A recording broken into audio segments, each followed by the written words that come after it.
Hello, you sentient ball of stardust. My name is Casey Davis. I'm a therapist and I'm an author of the book How to Keep House While Drowning, where I talk about ways to make it a little bit easier to take care of yourself when you're overwhelmed, stressed, have mental health issues, physical health issues, or maybe you're just in a hard season of life. Maybe you're looking for a place that you can come and listen to some practical advice. This is a podcast for all of the self-help rejects. We're going to talk about skills for survival and self-kindness. And I'm going to leave the pop psychology at the door. I promise not to tell you to meditate or to journal. We're just going to give you some really insightful conversations with hopefully some practical advice. So I don't believe you need to pick yourself up by the bootstraps. I don't want you to just try harder, and I don't believe that laziness exists. So join me over on Struggle Care, where we can find compassionate solutions that help us function a little bit better.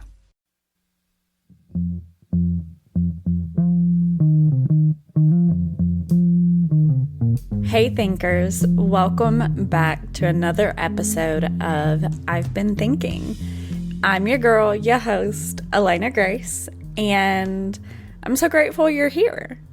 Every single one of you, every time you listen to an episode, you help make my dreams come true. So thank you. Thank you so very much for that. Now, this episode is a really, really special one. I'm going to go ahead and get into it. This is a really good episode, guys. Buckle in, grab a tissue or two.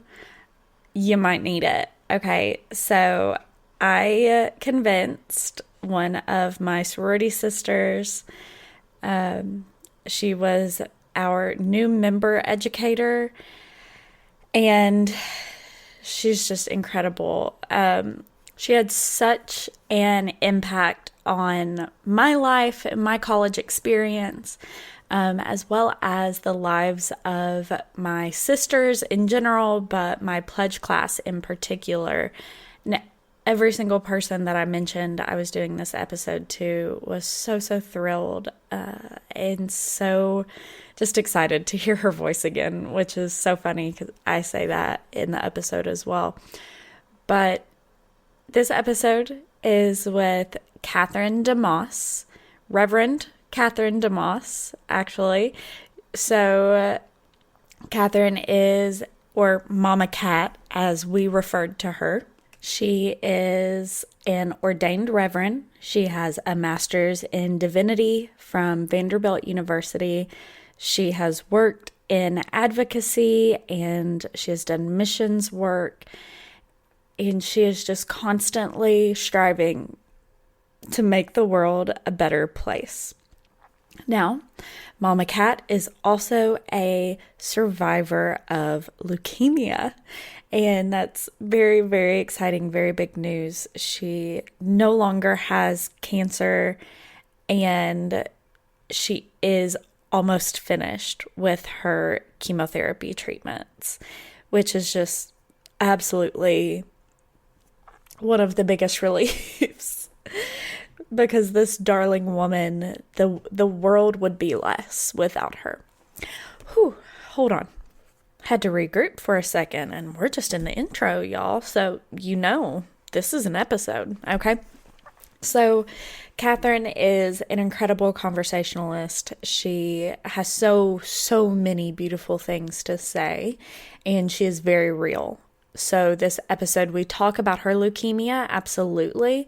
We talk about cancer, we talk about the fear and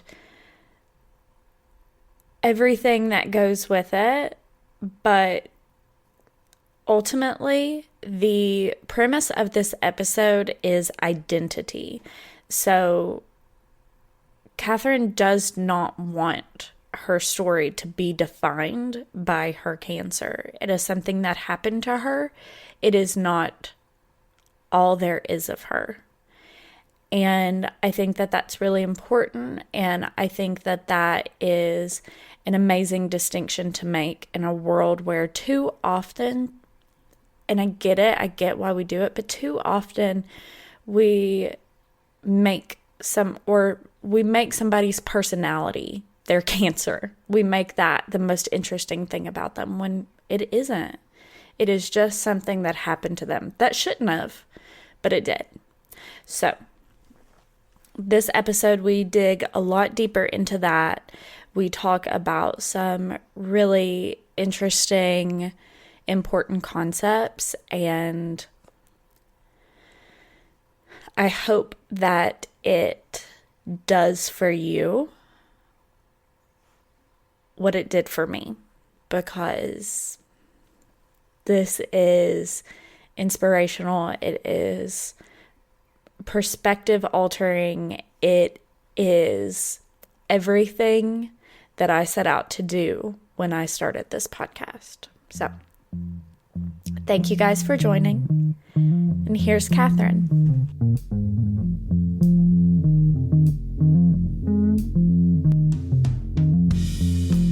Hi, I'm Catherine DeMoss, 30-year-old trying to figure it out, but who has had the glitch of getting acute lymphoblastic leukemia.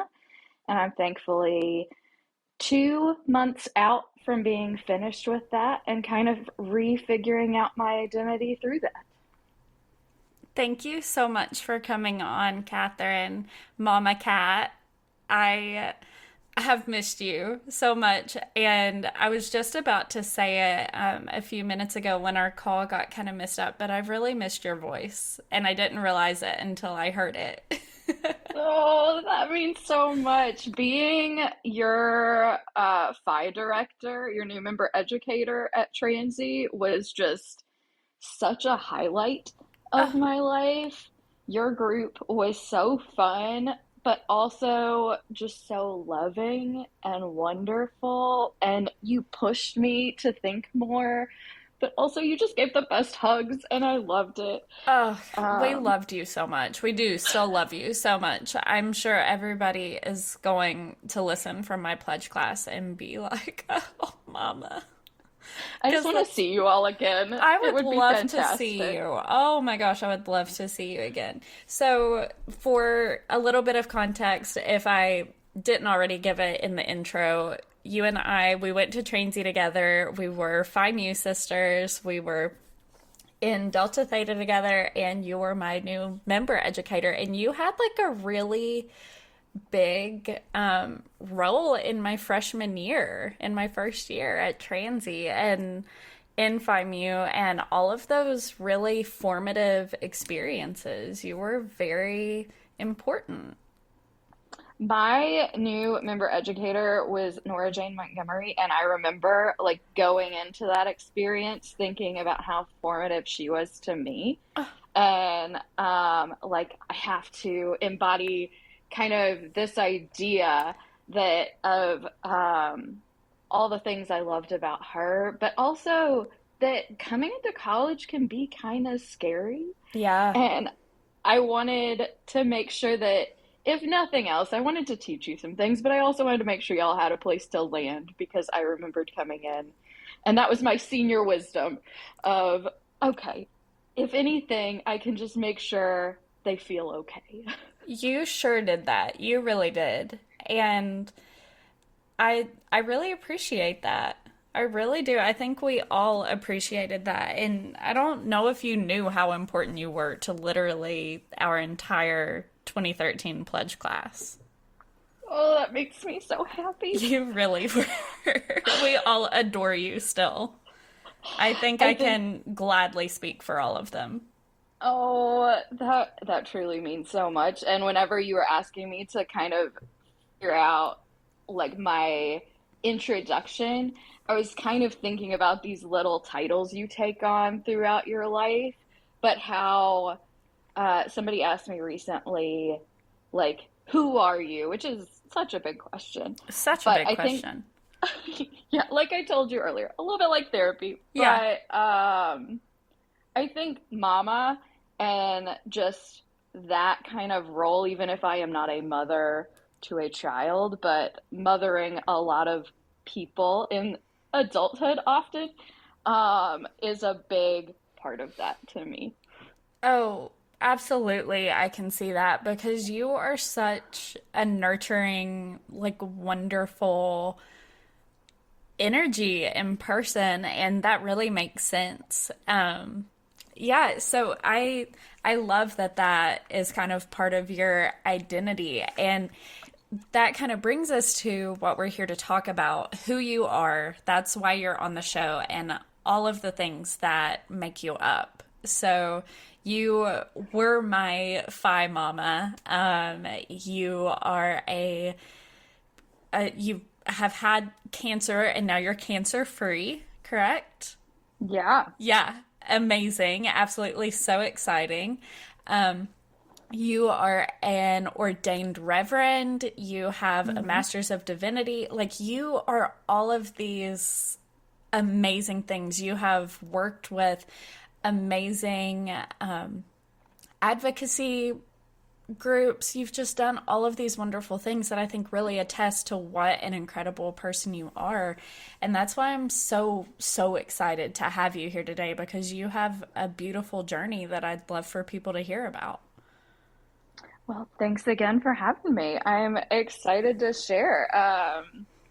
It's a funny thing, trying to when you, especially when you've done a lot of things, and being asked that question, who am I?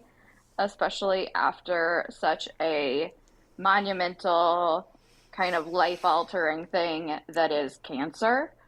And you start questioning a lot of that, of who am I and what does any of it mean? And am I this organization that I worked for? Am I this role I had? Am I this disease? And I think that's been a lot of what the 2.5 years of figuring out, of, I guess, being in chemo has kind of been this, not pivot exactly, but a lot of cloudiness and uncertainty of asking that question over and over again through slightly different perspectives of who am I? And how much weight do I let any one thing have? That's a really good question to pose to yourself. How much weight do I let something have? Is this thing that I define myself by the most important thing about me, truly, right? Yeah.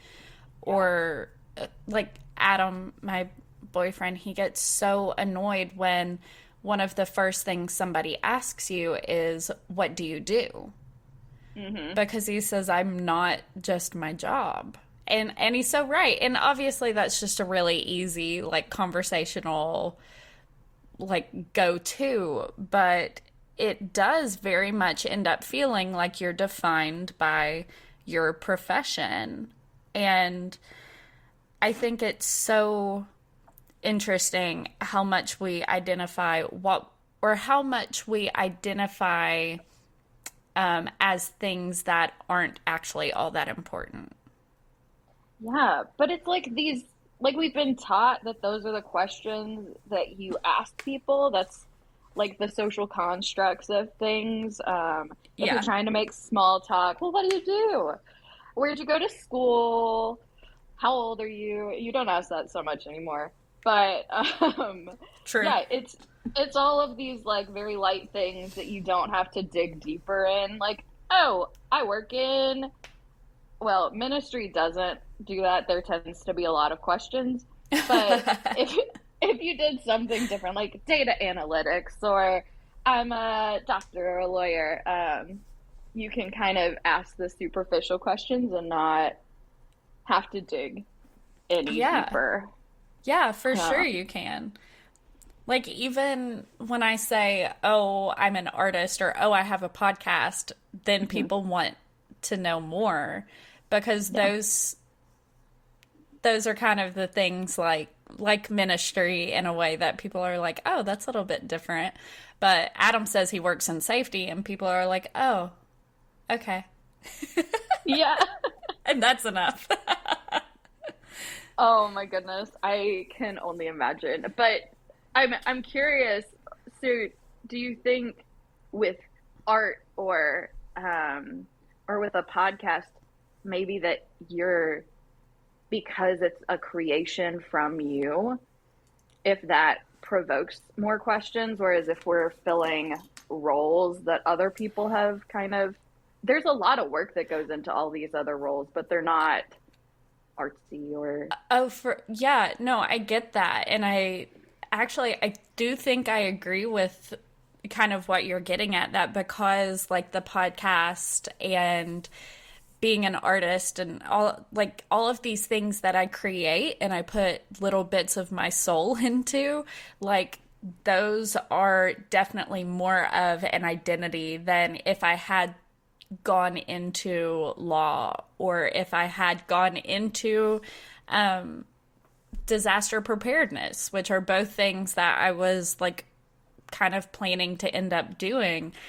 And that's something that people are like, oh, cool. So like you work with FEMA, you go to the courtroom, whatever. Like that's something people have a very basic understanding of, and that's enough.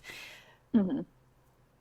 And they still identify you as that though. But then like when it's something that you pour yourself into, like I'm an artist, I'm a podcaster, I am like whatever, I think that those are kind of things you feel better about identifying yourself as though. Does that make sense?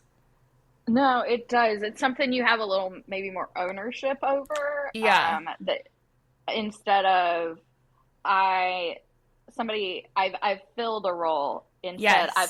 I've created a role.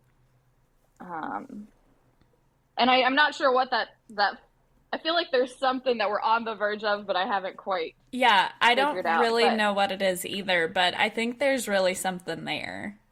So but yeah, it's hard figuring out yeah, those identity pieces.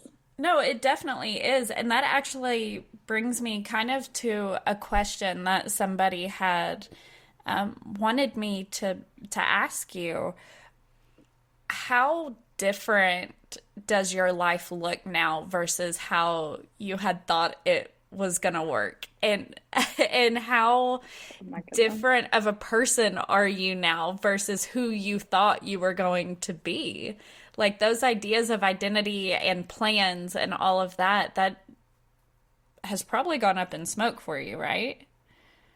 Over and over and over again, truly. It just I make plans, they they are destroyed. I just go along with whatever happens. But yeah, so to give a little background, so let's see, I was diagnosed with leukemia in 2021, early February. And I had just moved to Danville, Kentucky from Fort Worth, Texas, where I had been in Fort Worth for a year, just kind of trying out congregational ministry, and thought, wow, this is going to be a great opportunity. I've got a year to just try it, see if this is the path for me.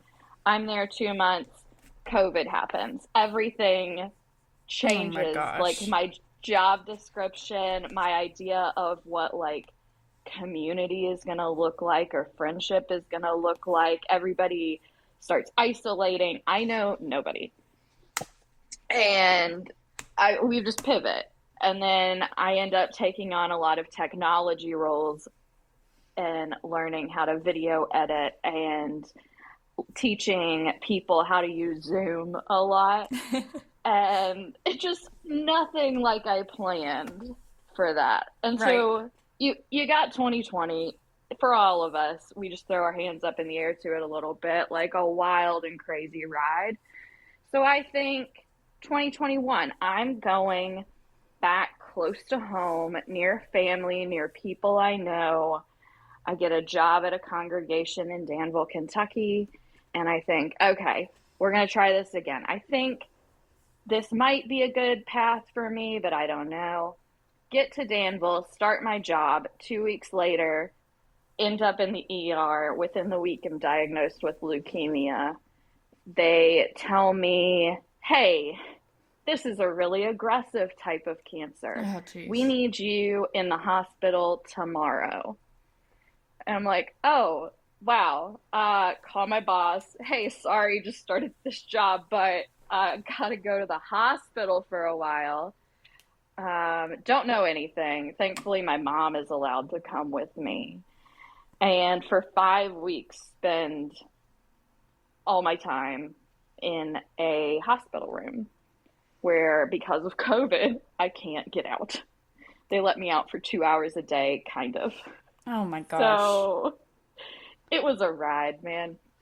But I'm still like trying to like stay on this plan that I have of doing this job and like trying this course. I don't want to let them down. I was wanting to do this job. And so I get out of the hospital and slowly start working towards working while doing chemo, where depending on the like part of chemo that I'm in, I'm at the hospital at least 5 days, like some 3 to 5 days a week most of the time at this point. And I'm thinking totally, I can keep on trekking with this job. Dumb. I'm real stubborn. Don't do that to yourself. If you hear anything, do not wear yourself out for a job.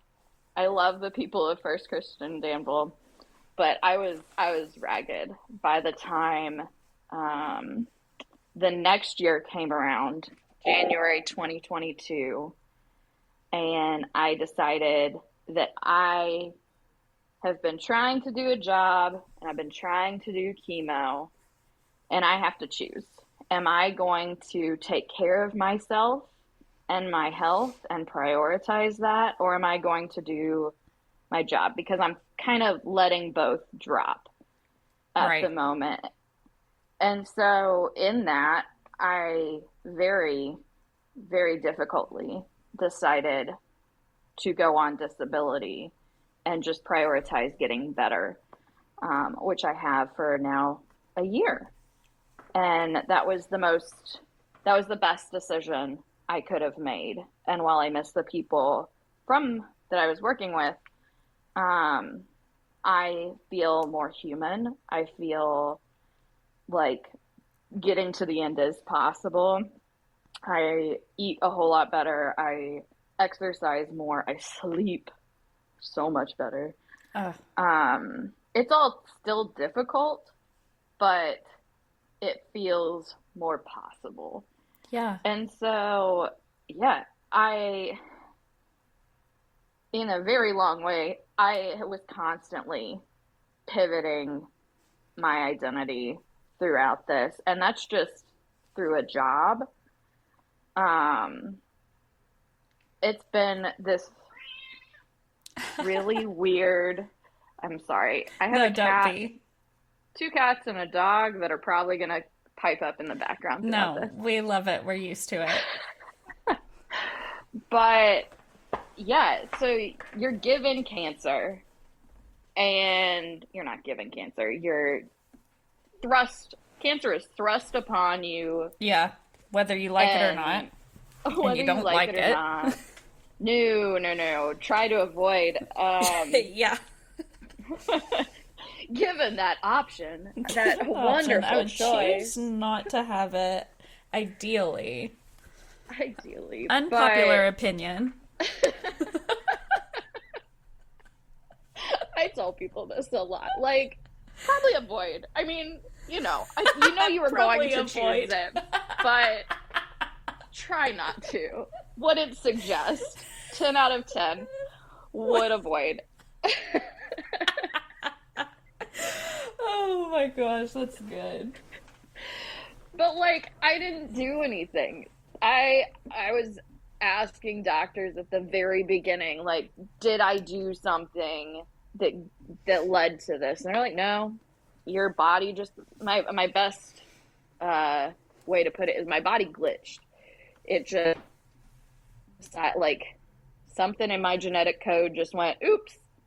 And this cancer was created, and after about a month and a half, it was progressive enough that it was very obvious, and thankfully my oncologists caught it early, and we started down this weird road of everybody telling you that you are this cancer patient. And that you have leukemia, and in your brain it hasn't ever really processed.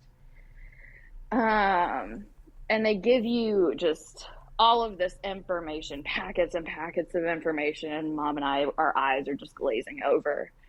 Um, but people, like, you lose your hair and people start treating you differently, and everybody kind of looks at you with that, oh, poor thing. Yeah. And you're like, I'm no, no, I'm still here, not poor. I'm fighting this thing. Right. Um, but yeah, I think from a very early point, there was this piece of me that never wanted to be associated with my cancer. I never wanted it to be part of my identity. And I think I've told people throughout this journey that, like, at the end of it, I want to forget about it. I want to act like it never happened, which is never going to be possible. It is part of my story now, but I want to survive this, but then I kind of want to forget about it. Right. Like, you don't want to be defined as Catherine DeMoss, the cancer survivor. Like, that is a part of who you are, but it is not solely who you are. It's not your whole personality, if you will. Exactly. And I think some people, like, are re-energized through cancer to, like, focus on, like, raising money and awareness about that health condition. And I think that's beautiful and wonderful, but that has not been my path. It's been, this really sucks, and I want to give people permission to, like, name that things are awful, and, like, no silver linings, no good because of it, just, it's bad. And to be able to just sit in that for a little bit, then you got to move on. You got to, right, like, get up and keep moving. But that we don't need to constantly be reframing things in a positive light. I think that's been more of the identity that I've taken on through this, of giving people permission to just be bad. Yeah, I think that's really interesting, and it's really important. So many people have that, oh, it happened for a reason, oh, something good will come of it, whatever, which, first of all, like, isn't always helpful. Obviously, it's generally coming from a place of, like, not knowing what to say or trying to say something helpful. And I recognize that, but it's really not. It's not helpful. And it's just, don't say it. Ideally, don't say it. I'm sure, yeah, it's not great. I'm sure I will still slip up and say it another few times in my life, because it's kind of a go-to. Like, oh, what do you do for work? But, like, exactly. The point is, try to be more thoughtful about it, I guess.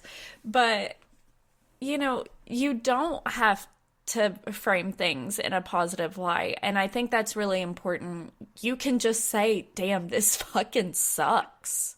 And that's okay. Like, that's okay to just say, I got dealt a shit hand. Mm-hmm.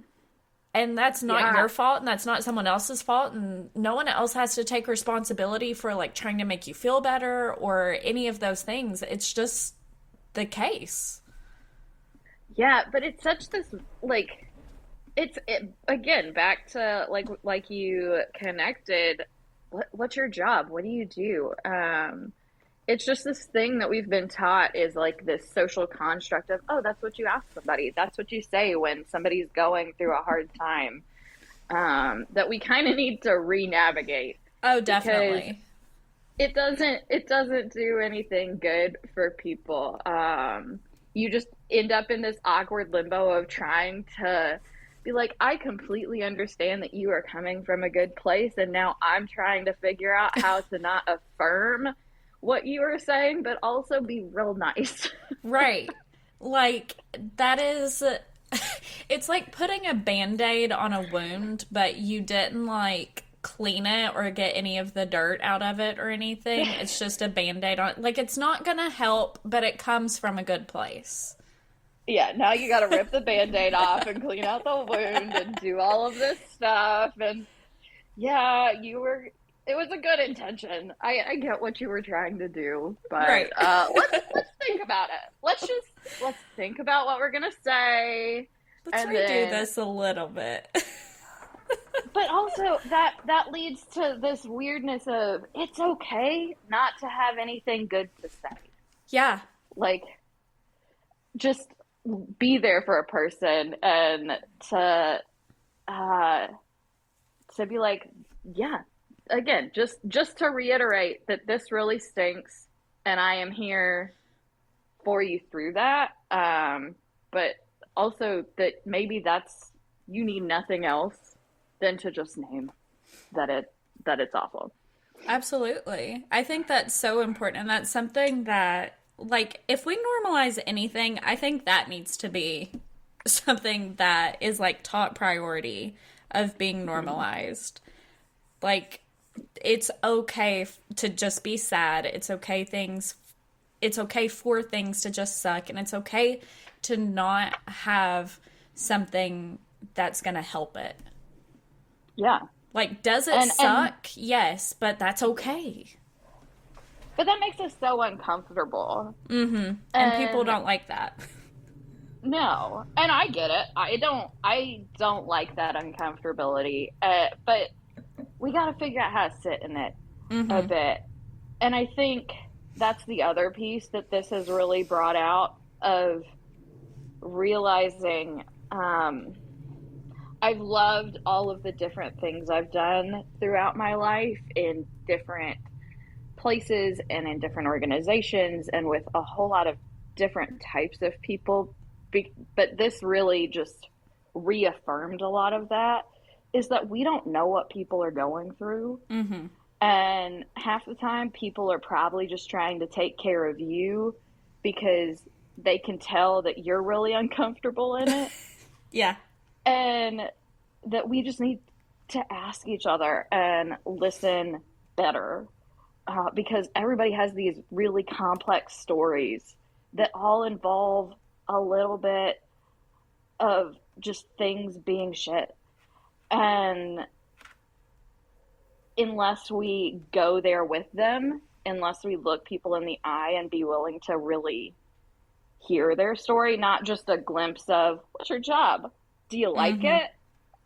But actually, oh, well, what made you interested in that? Is there like a story? Is there something you really enjoy about the job? Like, go a little deeper. We're never going to understand each other. We're never going to be able to acknowledge anybody else's full identity because of that. Yeah. Yeah, you're absolutely right. So that actually brings me to another question that somebody wanted me to ask you. How do relationships, and I mean this in the most general sense, like how have they been affected by all of these life pivots, by your diagnosis and like all of that? How has that, I guess, changed your perspectives on relationships, etc.? Yeah. No, for sure.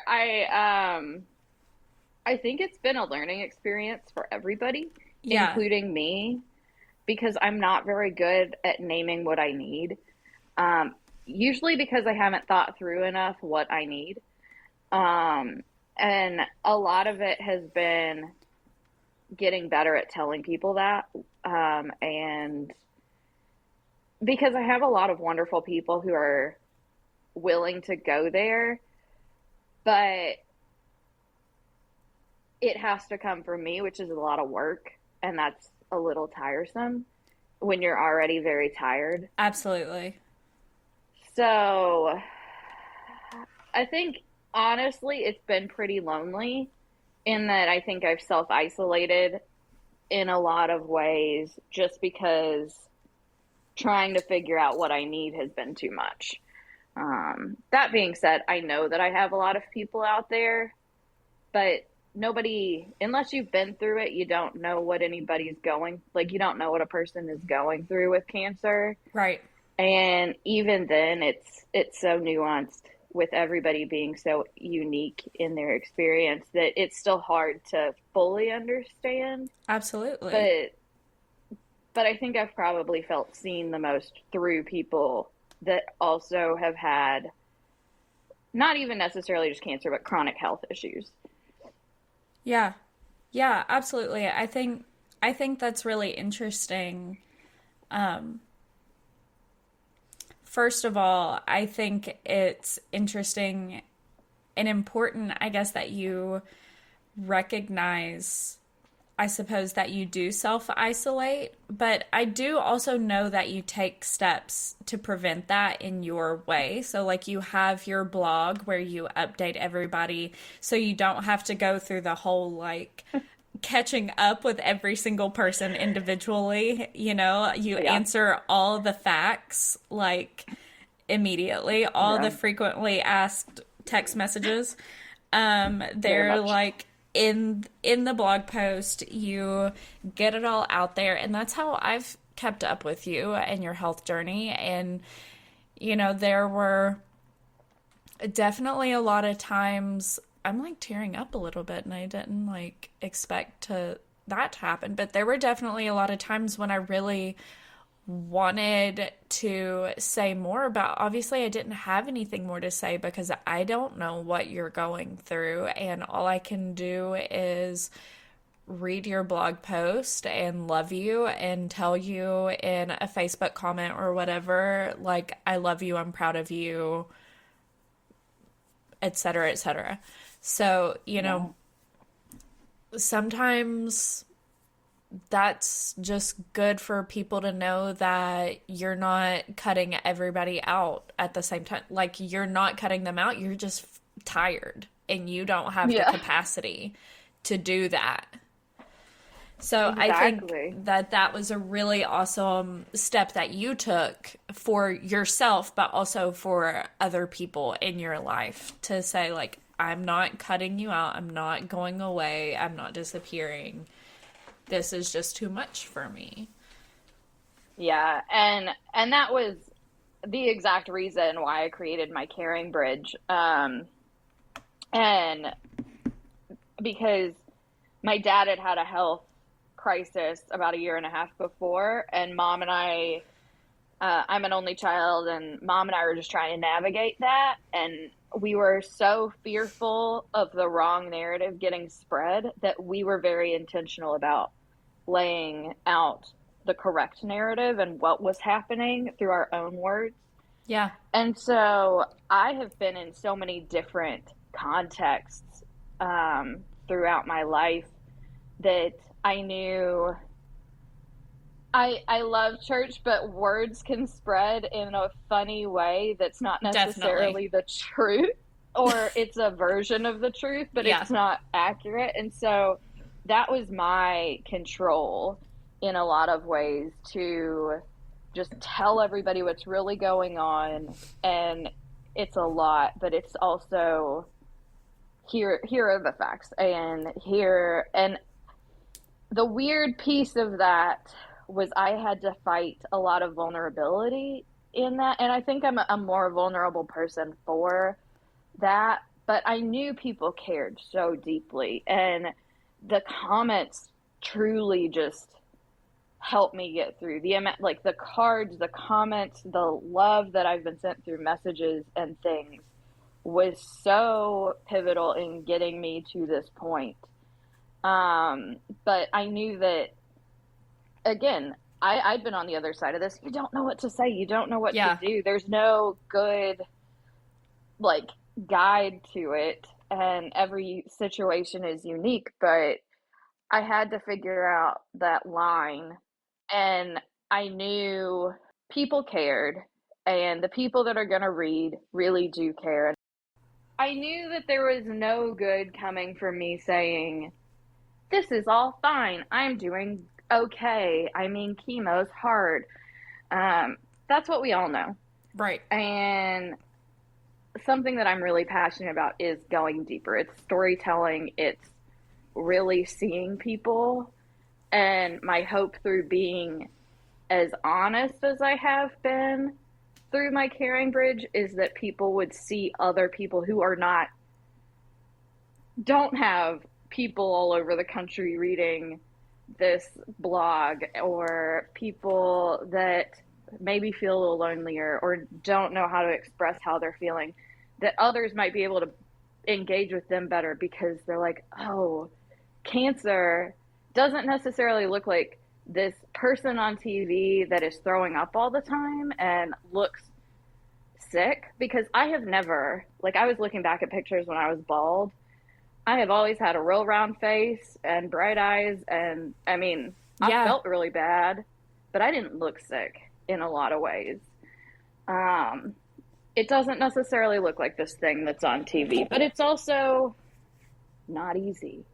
And so here's this middle space of just, here's my honest experience. Again, it's not going to be everybody's experience, but hopefully it gives you some insight. Like, DoorDash cards are amazing.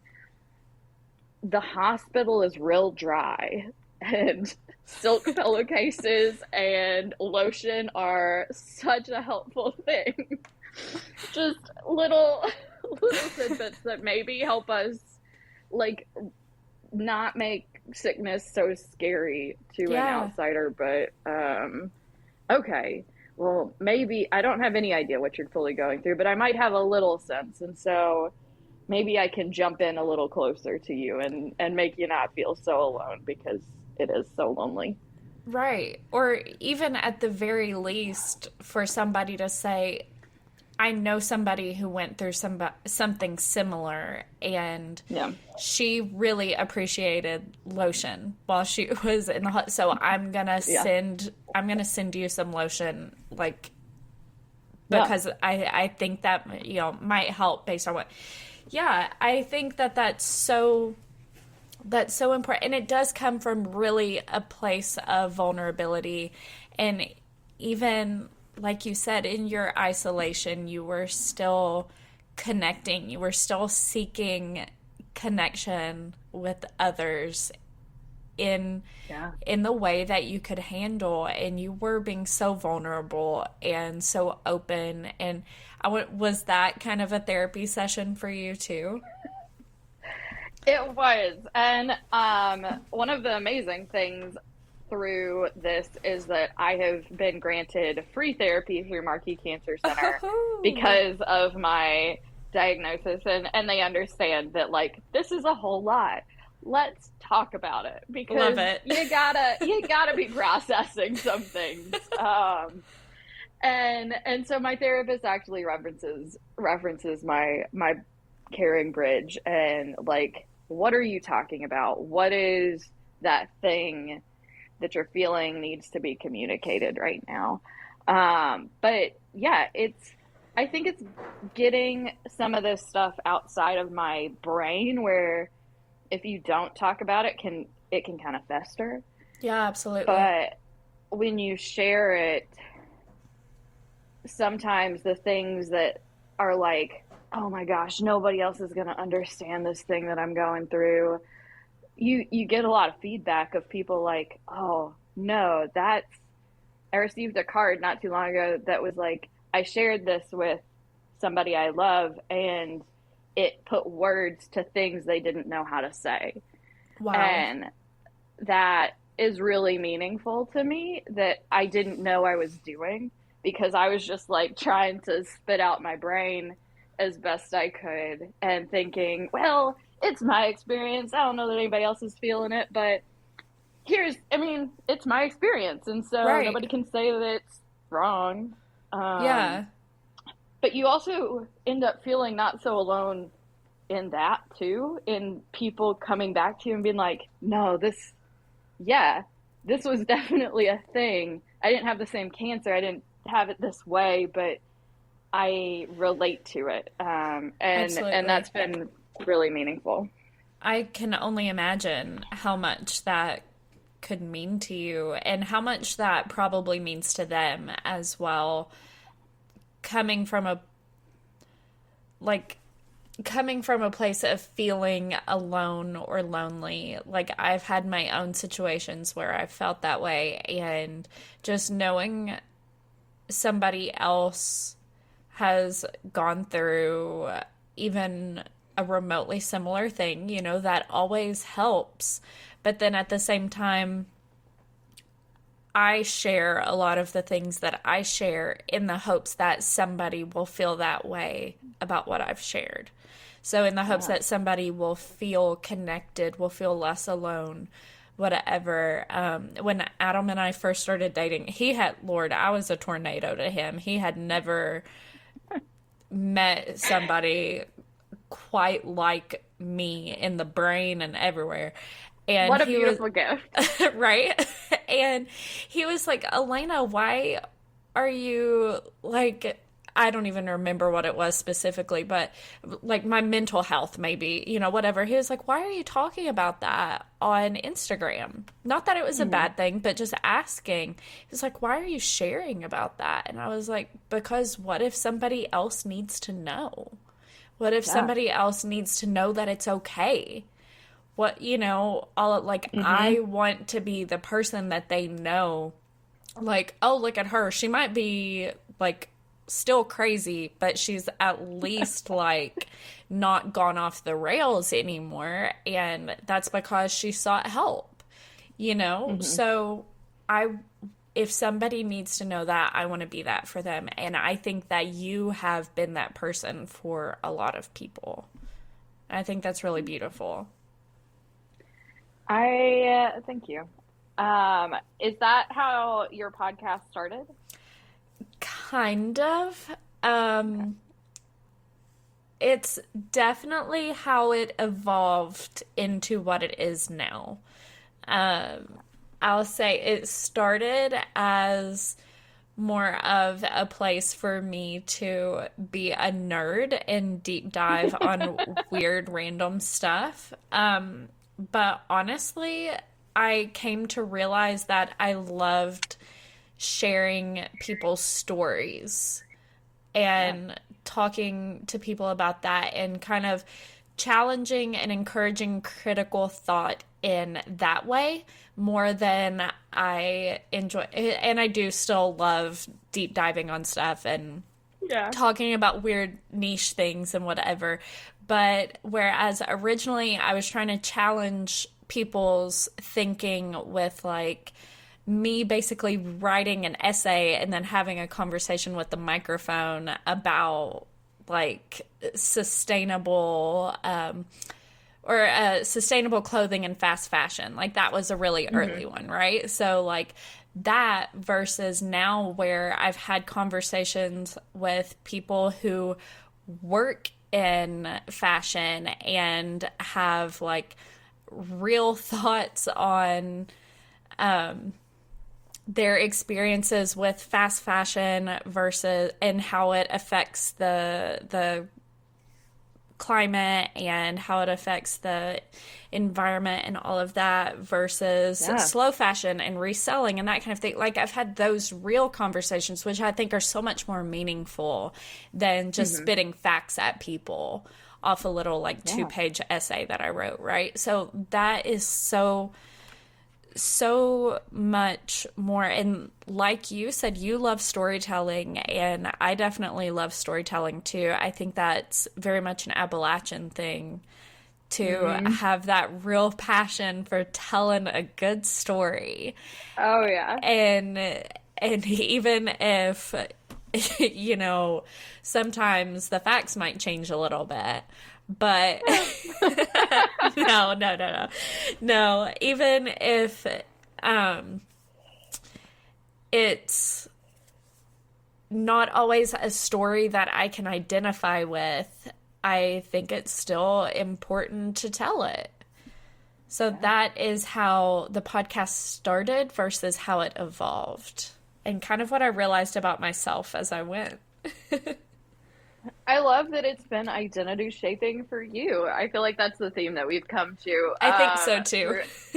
Throughout this, but as I've been listening to your podcast, I love the diversity of the stories that you're sharing, and that it's really giving people such a wonderful representation of of different stories. And hey, this might not even be a story that you knew that you needed to hear, but here it is. And I have just loved that about listening to your podcast. I'm glad you've loved that, and I'm glad you felt that. I really am, because it's definitely the kind of show that, like, every episode isn't for everyone, but that's okay too. Yeah. You know, it's for everyone, but it might not be something you can or want to listen to right now, but maybe one day you'll realize that it's a story you needed to hear for one reason or another. Yeah. Oh, that's so powerful in the idea of not knowing what you are going to need. And I think that we are all just shaped by things that we don't realize are shaping us until much later down the road. And that's been something that I've been figuring out throughout this cancer journey, both things that I've picked up along the way from other people's stories or from different experiences that I've had that have helped me kind of get through. Like I cycled across the United States for affordable housing. And Yes. when we were going up mountains, I had friends that would cycle beside me slower and tell me that I could get to the top of the mountain. And the only way that I did get to the top of those mountains were through those friends that were literally telling me that I could and giving me guidelines to do it better and get there. But I found that things like that have helped me get through really hard times through this experience with cancer. Or I have found that things at the beginning of this cancer journey are affecting me today in ways that I didn't foresee them doing. And I feel like that is going to be happening probably for the rest of my life. Yeah. But it's kind of cool. I could give up cancer. Like, we could not have this experience, and I have a feeling that I would have a fantastic life ahead. But I am glad that I'm being able to find moments of good that have, like, lessons that I've learned through this awful experience that I never needed to have. I don't feel like I had to have it in order to get to another place. I think I could have gotten to other places without it, but I am glad that I can find those pieces through it. Yeah, that's actually exactly what I was going to say. It's not like it's the kind of thing that it took cancer for you to become a good person or for you to realize something about yourself or whatever. I do think you would have realized things about yourself perfectly fine without it. It's not something that really I think anybody needs. Exactly. But for some people, it's just what they find to be motivating, I guess. Yeah. Whereas for you, like, you didn't need that motivator. You would have made it there regardless because you had other things and people in your life pushing you to be better. But I'll use it nonetheless. I'll find ways to exactly.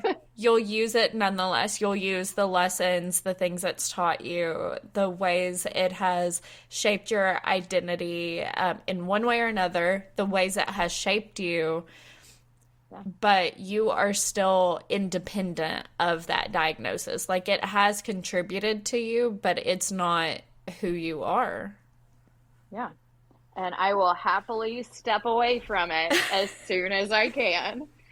But yeah, it's given me a lot to think about in who I want to be and what I want to define me and how I do want to come up with the person, or I guess even the elevator speech, who I want my elevator speech of who I am to be. Like, what is that 2-minute spiel that is like the essence of you? And I don't think I know that quite yet. I think I'm in this limbo a little bit of redefining that. And I'm glad that I'm asking myself new questions that cancer has given me the opportunity to, particularly back to our very beginning of the conversation, how much I want to let a job define me, versus who I want to be as a person, and how I can do that without letting my job be in the center of it. And so, yeah, I'm excited to start navigating life through the perspective of who I want to be versus who, without necessarily what do I want to do, but focus more on who I want to be. And I think that I am excited to explore that more. And I mean, I hope that I have a good job and I end up in something that I like to do, but I'm not so set on that being the center of my life. Right. And I'll be honest, like, I want to say this, I guess, before we go and maybe kind of hear your perspective on it. I think that that is something that has really been a struggle for me, is balancing the idea of, you're not what your job is. So I have a really hard time with, well, I don't want to do that for a job because that just sounds miserable. And it's like, but it would give you money to live. And I'm like, I don't know. I'd rather take $8 less an hour than do that. And that's obviously something that I struggle with, that idea of my job is who I am. Like, why, I don't know, why does that affect my perspective of myself and my happiness that much? I'd probably be happier if I would actually definitely be happier if I was making more money and could like clock out at the end of the day and be like, ooh, now I'm going to go online shopping, that would probably make me happier in some ways. But then again, am I a better kind of happier, I guess, working for less money, but getting to manage an art gallery and hang out with the artists all day and like do weird shit there, it's interesting. I think it's this weird balance, and I will start by saying I do not have it figured out, and so there goes my dog. But I think that it's this balance of, you don't want to be miserable. You don't want to do anything that makes you miserable. But at the same time, is there a line of, if I do this job for more money, I can do this passion of something that's not work. And it will financially support me to do this thing that I am passionate about that's probably not going to be a job because it's not going to pay enough that I can live my life. Or is there something in the middle that fulfills both? Yeah. And again, I am very much still trying to figure all of that out. And so I do not have an answer, but I feel like there is something. But we're taught so early on that, find a job that is your passion, because then you'll not work a day in your life. And I know people that are very passionate about the work that they do, and it is still very much work. Yeah. There is still a lot going on, and they have a lot to do, and they are not happy going into the office every single day. Right. And then we also have that idea, and I've been very vocal about this too, of like, take the safe job and you'll be supported. Take the safe route and you'll be supported and you can do whatever you want. No, I did the safe route and that didn't work. Yeah. That didn't work. And then here I am, like, starving artist. And so where's that middle ground? Exactly.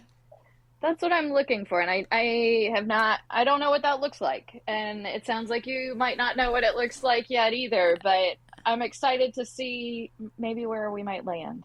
I'm excited too. And I'm excited to see who we identify as in another year and in 5 years and 10 years and who we become, because I think it'll be wild. It'll be wild.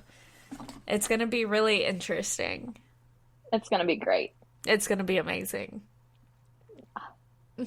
I have so loved talking to you. I have so loved talking to you too. Do you want to share with everybody where they can find your Caring Bridge? If not, you don't have to.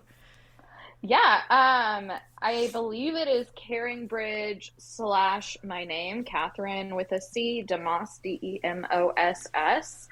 Um, and if not there, you can find it through my website that has a lot of the different things in my life. Just a great landing page for trying Perfect. to meet those needs, which is just my name again, CatherineDeMoss.com. Love it. And I'll have those posted in the show notes so everybody can find them. Yeah, sounds good. Perfect. And any final thoughts, final anything that you would like to share? It's Um, okay if you don't have anything. no, for sure. I think just kind of summing up what we've been talking about is finding out who you are is really tough. And I hope you don't go through a traumatic thing like cancer to figure it out. But listen to other people's stories and trust what is going on in your head, and that probably what's going on in your head is going on in a lot of other people's heads. But if you kind of be a little vulnerable and talk to other people and listen to other people through things like this wonderful podcast, maybe you won't feel so alone and find your identity, which I'm still figuring out. And I think that's a lifelong thing, but I that's think so okay. too. Yeah, I think if you're really living life right, I'll go out on a limb and say that. If you're really living life right, you never really figure out who you are because it's always changing. It's a good little adventure. Yeah, it is.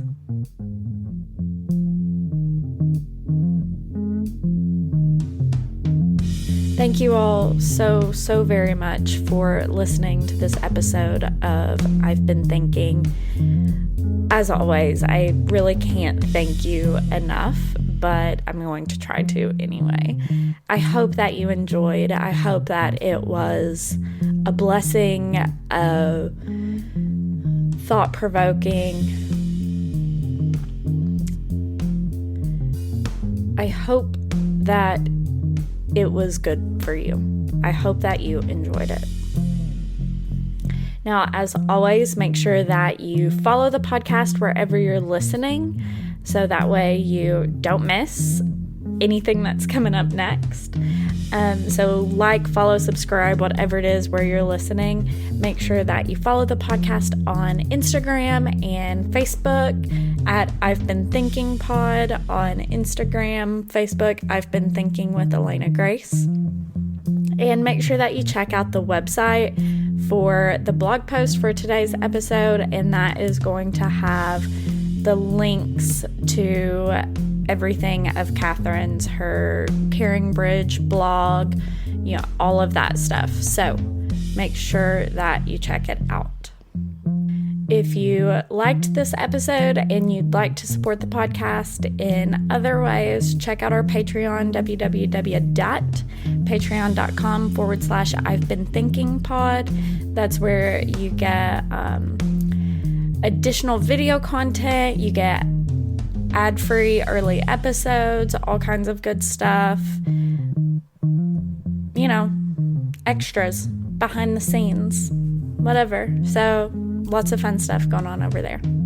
And we're really picking it up over there too and making sure that we churn out more content for the Patreon, which is hard sometimes when it's just me. But now that I do have producer Tyler in the mix, it's getting a lot easier. So thank you guys, always, and I'll talk at you next week. This episode was hosted by Elena Grace Campbell and guest stars Catherine DeMoss. The episode was edited and produced by Tyler Miller. Background noise provided by Winifred Moore Campbell. And we are proudly presented by Stoveleg Media.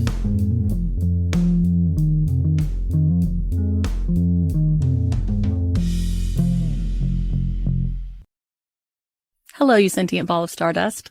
My name is Casey Davis. I'm a therapist and I'm an author of the book How to Keep House While Drowning, where I talk about ways to make it a little bit easier to take care of yourself when you're overwhelmed, stressed, have mental health issues, physical health issues, or maybe you're just in a hard season of life.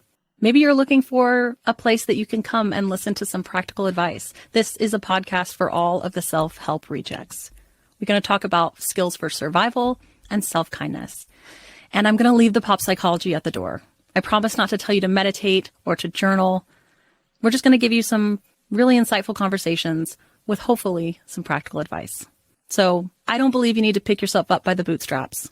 I don't want you to just try harder, and I don't believe that laziness exists. So join me over on Struggle Care, where we can find compassionate solutions that help us function a little bit better.